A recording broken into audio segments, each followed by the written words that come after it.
All right. So the next topic is about George Zimmerman. I don't know if you've heard about this. I have not. Educate me, gentlemen. What we got? Okay.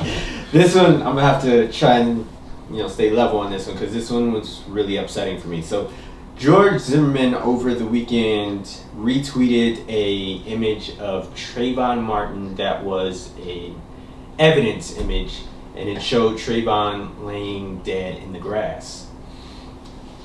Now, Zimmerman shot Trayvon back in 2012. Trayvon was 17 years old when he was shot. Lately, Zimmerman has been in the media for numerous different things, whether it be he came out in support for that gun shop owner who said it was a Muslim-free zone, or the 3 different times that the cops were called on him because he was allegedly attacking his wife or girlfriend at the time. And there was a road rage incident just recently. Yeah, there was a road rage incident, but the other guy, he was shot at. The other guy got charged with attempted murder, and then more recently, he does paintings, and he had painted over his American flag painting with a Confederate flag, and had been selling those. Wow. So and people are buying these things. This is just absolutely disgusting to me, because at this point it's bragging about what he did. And with the tweet, it was from one of his quote unquote fans saying Z-Man is a one-man army. And then when he started getting heat for the image, he went on a rant about how no one's defending him against people who say that he needs to be, killed or in jail. And I can understand the first one, he shouldn't be killed, but he should definitely be in jail. And I think the best response about this whole thing came from Talib Kweli, who tweeted, "George Zimmerman is online posting pics of Trayvon Martin's dead body right now. Let that sink in, America. # Black Lives Matter." And that's so true, because America is the only place where you could have fans because you killed someone. And I just wanted to say, I don't know what he's bragging about or what these fans are talking about. A grown man fighting a child, 17-year-old child, was so badly beaten by this 17-year-old apparently that he didn't have to pull out a gun, or he tried to reach for the gun and that's why he had to shoot him. But you were manhandled to the point to where he was close enough to get the gun from you. So if you're supposed to be some big tough guy, how did you get beat up by a child? And why are you retweeting the dead body of the child who beat you up apparently, or supposedly?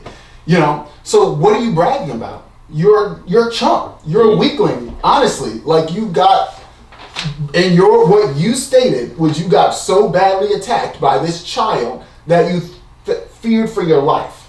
Come on, man.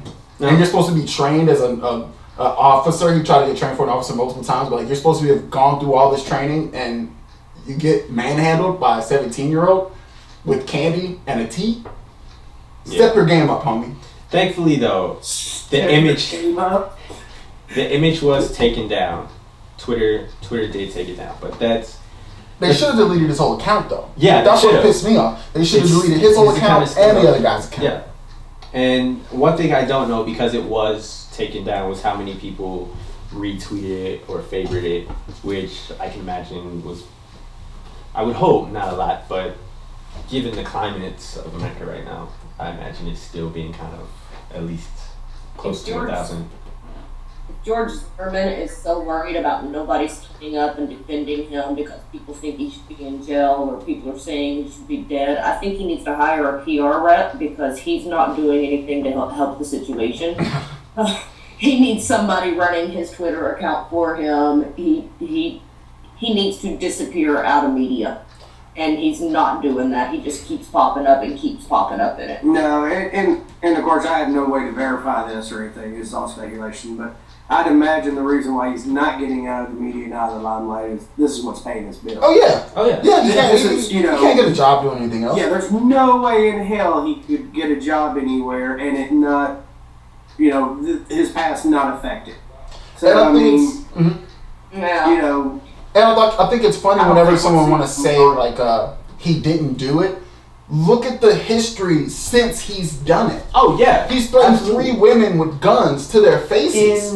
In September of 2013, he threatened his estranged wife. She called the cops, and her father he threatened them both with a gun, but he punched her father in the face.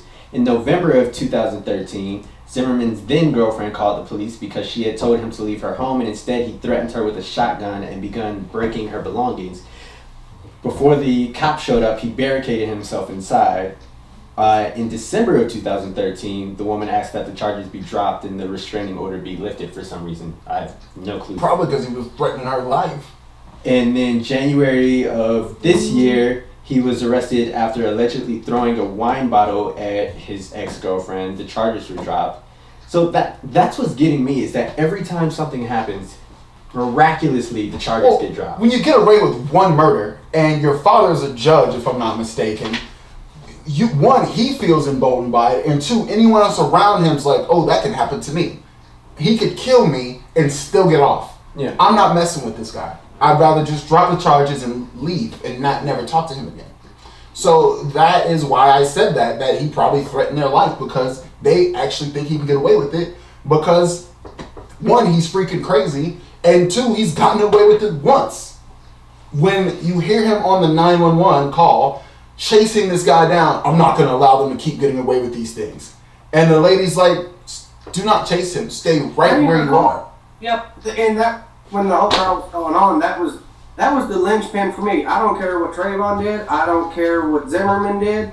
When that 911 operator said, stay in your car, as soon as he got out, he's at fault. At that point, you were stalking and you were intentionally trying to cause a conflict. And you're escalating the situation past where it needs to be. Follow the kid in your car if you want to. Go right ahead. You know his general area. They got freaking helicopters. The police are going to find this kid if he's an actual criminal.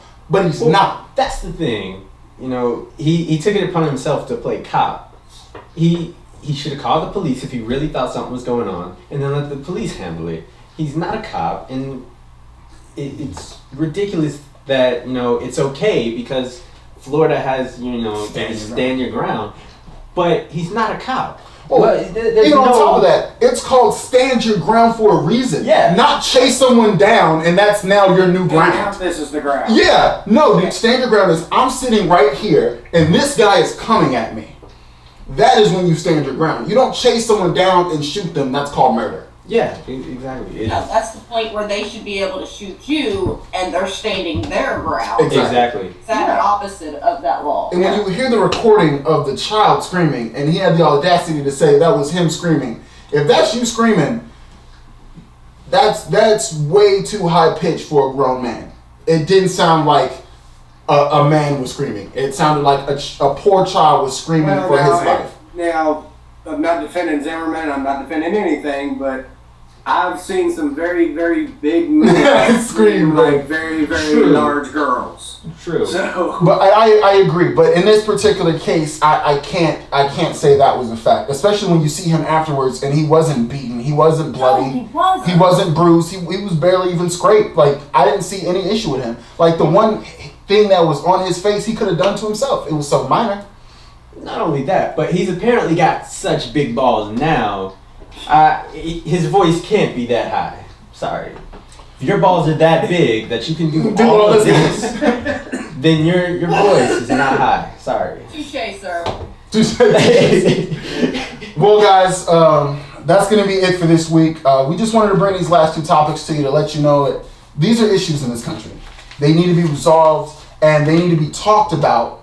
Because before we glorify these people, we need to know what they're really about. And before we go jumping on people's bandwagon, we need to really investigate the people whose bandwagon we're jumping on. Or jumping on guilt. Either way. Again, I assessed all the information and all these things, and It just doesn't add up the way they ended. It just doesn't add up to me. And the fact that these people still feel so emboldened that they can say these claims, it's just a wrong, and it's disgusting.